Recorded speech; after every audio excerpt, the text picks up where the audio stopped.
नमस्कार, मैं नरेश सिंगल। आज थोड़ा वास्तु से हटकर कुछ बात करेंगे। सीधे सीधे वास्तु की बात नहीं है वहाँ, लेकिन एक बड़ी समस्या है। वो होती कम लोगों के साथ है, यदि होती है तो बड़ा गंभीर रूप ले लेती है।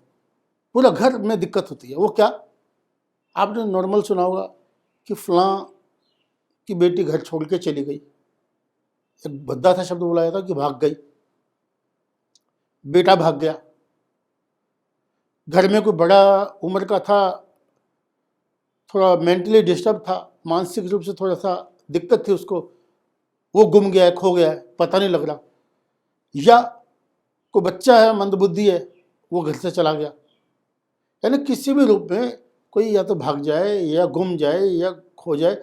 आमतौर पे आपने ऐसे इश्तिहार देखे होंगे कि गुमशुदा, कि घर छोड़ने वाले को इतने पैसे, उतने पैसे, या किराया आने जाने का, या 10,000 या 50,000, जिसकी जैसी हैसियत होती है उसे ढूंढने की कोशिश करता है।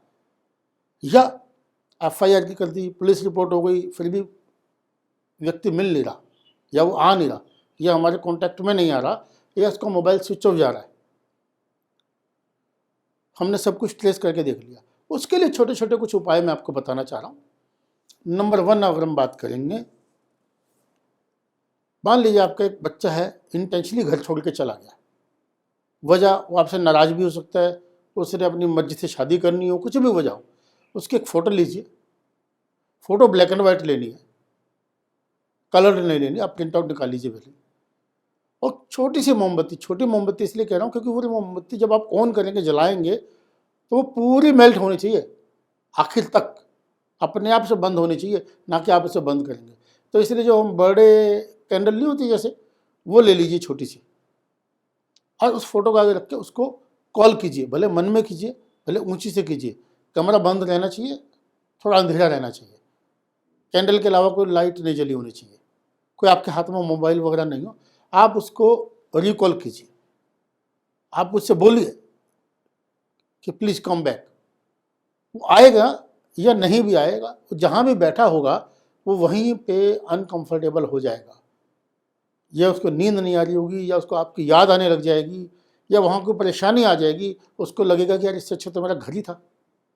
ऐसी बहुत सारी चीज़ें, कुछ भी तरीके से उसके सीधा मन पे, उसके दिल पे उसका प्रहार होगा, आपकी उस प्रे का, उस पूजा का, उस प्रार्थना का। इसी प्रकार दूसरा एक उपाय और बता देता हूँ। चरखा होता ना, बापूजी का चरखा, सूत काटने वाला, वो चरखा ले लीजिए। यदि घर में है, पुराने लोगों के घर में तो होता था, नहीं भी है किसी से उधार मांग लीजिए या खरीद लाइए। उसको उल्टा चलाइए। नॉर्मली हम चलाते सीधा, तो उसको उल्टा चलाइए, वो भी वापस आ सकता है। तब भी एक व्यवस्था या एक सिस्टम है ऐसा कि बन सकता है। तीसरी एक चीज़ बता देता हूँ, वो भी आसान है। कोई भी व्यक्ति यदि घर छोड़ के जाता है, कैसे जाएगा? या तो खिड़की से कूद जाएगा या दरवाजे से जाएगा। तो सबसे पहले चेक कीजिए एंट्रेंस, वो एंट्रेंस टूटी फूटी तो नहीं है, दरवाजे में कुंडी चिटकनी ठीक से लगती है, लॉक सिस्टम से ठीक से होता है या नहीं होता, नहीं है तो उसको ठीक कराइए। घर के बाहर में नेम प्लेट लगाइए। तीसरा, जो भी उसके जो पर्दे हैं, कर्टन है खिड़की के या दरवाजे के, उसको ठीक होने चाहिए, सभी लगे होने चाहिए। ये नहीं कि 2 पर्दे लगा हुए एक नहीं लगा हुआ, जो जुगाड़ से आपने लगा लेते हैं कई बार लोग लापरवाही में। ये नहीं कि गरीब होते हैं, बट वैसे ही उसको ठीक कर लीजिए। एक और उपाय बता रहा हूँ आपको, बहुत ईजी है। पूरे घर को साफ कीजिए, जहाँ भी जाले वाले लगे हुए हैं उन जालों को इकट्ठा कीजिए, क्योंकि कई भी आदमी फंस जाता है ना। तो उस जाले के अंदर में एक प्लेन पेपर को उसको रखिए, उसको एक पुड़िया सी बनाइए। और जो भी घर में हैवी जो भी चीज़ है, जैसे अलमारी हो सकती है, या बेड का पाया हो सकता है, या कोई आपका अनाज रखने वाला कोई कोई ड्रम टाइप का कुछ चीज़ हो सकती है, ये उसके नीचे में उसको रखिए। कब तक रखना? जब तक कि वो बच्चा आ ना जाए। तो ये अगर आप ये 4-5 काम कर लेते हैं, तो मुझे उम्मीद है कि ये काम, ये टिप्स, ये उपाय आपके काम आएंगे और आप मुझे दुआएं देंगे।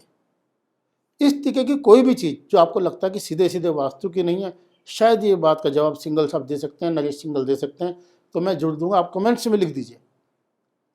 मेरा अगर वो सब्जेक्ट रहेगा या मुझे उसकी नॉलेज रहेगी तो मैं उसके ऊपर एक वीडियो बना दूंगा, या आपको इंडिविजुअल भी शायद आपको कोई आंसर करते हम, जैसा भी समय रहेगा। तो मुझे उम्मीद है कि आपको वीडियो पसंद आई होगी। नमस्कार।